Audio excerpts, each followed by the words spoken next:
करने के बाद उसके बाद रद्द करने के लिए अगर आपको लगता कि कोई संस्थान जस्टिफाई नहीं होता तो रद्द करते।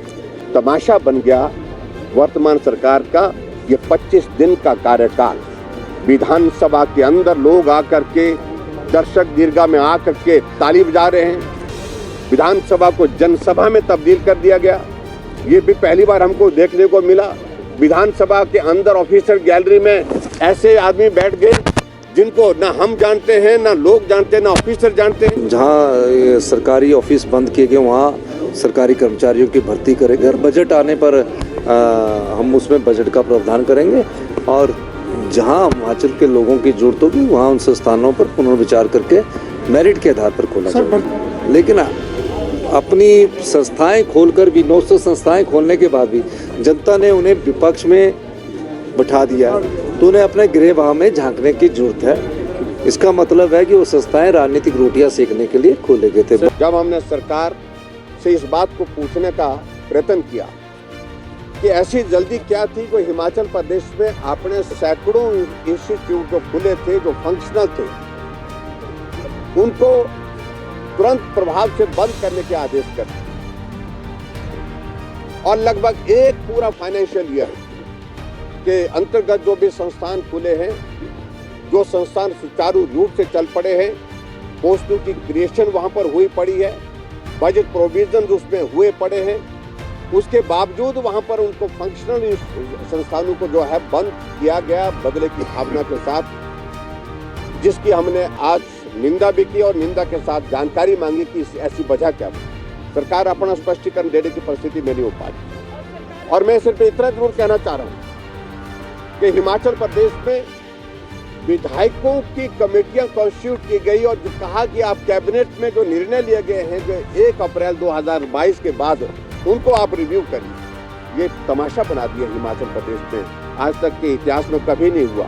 कैबिनेट के निर्णय को रिव्यू करने की ताकत जो है कैबिनेट में ही, उनको बदलने की ताकत भी कैबिनेट में ही है। लेकिन विधायकों की अभी शब्द उनकी आज हुई, लेकिन उन्होंने रिकमेंडेशन देनी शुरू कर दी और संस्थानों को बंद करने के लिए बातें कहनी शुरू कर दी और उनके कहने पर संस्थान बंद कर दिए गए। सैकड़ों संस्थान जो चले हुए बंद हो गए। और आपने इस बात को भी देखा होगा, हिमाचल के इतिहास में यह पहली बार 10 दिन के अंदर लोग सड़कों पर आ गए सरकार के खिलाफ।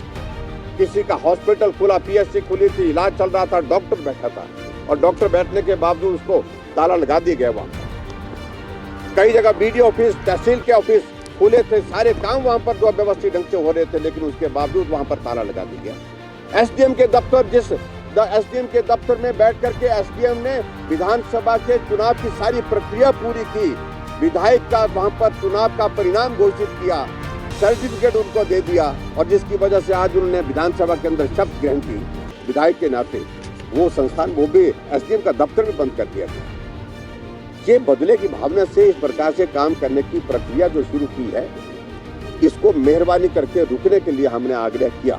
लेकिन मुख्यमंत्री महोदय फिर भी उसके बावजूद भी अपनी ओर से प्रयत्न कर रहे हैं उनको जस्टिफाई करने की। मैं समझता हूँ वो जस्टिफाई करने के योग्य नहीं है सारे निर्णय जो उन्होंने लिए हैं। और दूसरी बात मैं ये भी कहना चाहता हूँ, हमें कह रहे कि संस्थान खोलने के, अरे 2 वर्ष तक कोविड रहा, कोविड के दौरान काम बाधित हुए, प्रभावित हुए, उनको इस बात की जानकारी होनी चाहिए। और किसी भी सरकार का कार्यकाल 5 साल के लिए होता है और किसी भी सरकार के पास ये पावर नहीं है कि 5 साल के कार्यकाल को 4 साल में बदल दिया। इनने 4 साल में उसको बदलने की कोशिश की और हमने विपक्ष के नेता को बहुत समय दिया और अच्छी बात है, उन्होंने अपनी बात रखी।